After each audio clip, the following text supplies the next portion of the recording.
Stan Gibilisco here with an illustration of electric lines of flux in the vicinity of electrically charged objects. You can find more information about this and related phenomena and many diverse physical phenomena in my book, Advanced Physics Demystified, available from McGraw-Hill and Amazon.com, and of course, pirate websites and all of that, and maybe your bricks and mortar bookstore. This happens to be figure 5-5 in that book, modified somewhat for video purposes. But the basic gist of electric lines of flux is that if you have an electrically charged object either positively or negatively, all by itself in free space, the electric lines of flux tend to radiate outward or converge inward in straight lines to the center point of the charge. By convention, electric lines of flux flow from plus to minus, so they would flow outward here and inward here, but that's kind of academic. The main thing is that the lines of flux all converge in straight lines in 3 dimensions. It's only shown in 2 dimensions here, as in A and B, to the positive or negative isolated points.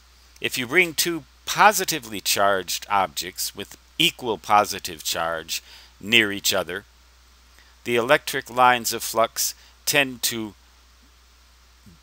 well, the 2 poles will repel, and the electric lines of flux tend to look like this, as shown here, but of course in 3 dimensions.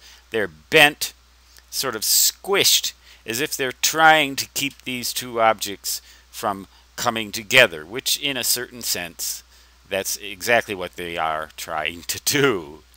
If lines of flux can actually consciously try to do anything, we can debate that.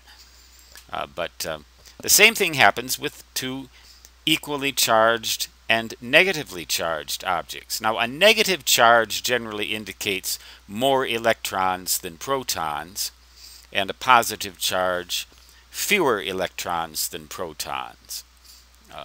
So an atom with a positive charge would have not enough electrons, fewer electrons than the nucleus has protons. An atom with a negative charge would have more electrons than the nucleus has protons. But it can be any object, like a styrofoam ball, for example, or a rubber ball, or anything like that.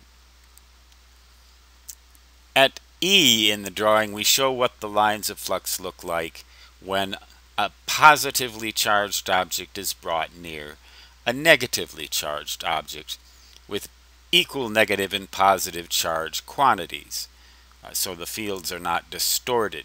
If these fields had different quantities, particularly at C, D, and E, these fields would be distorted because one object would have more lines of flux than the other one, so to speak.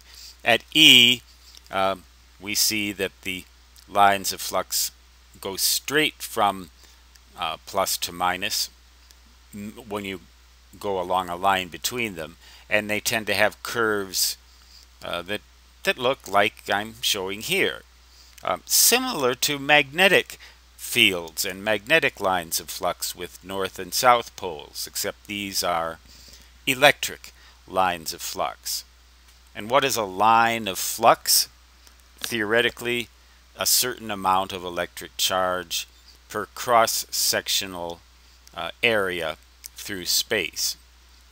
No particular quantitative definition for that exists.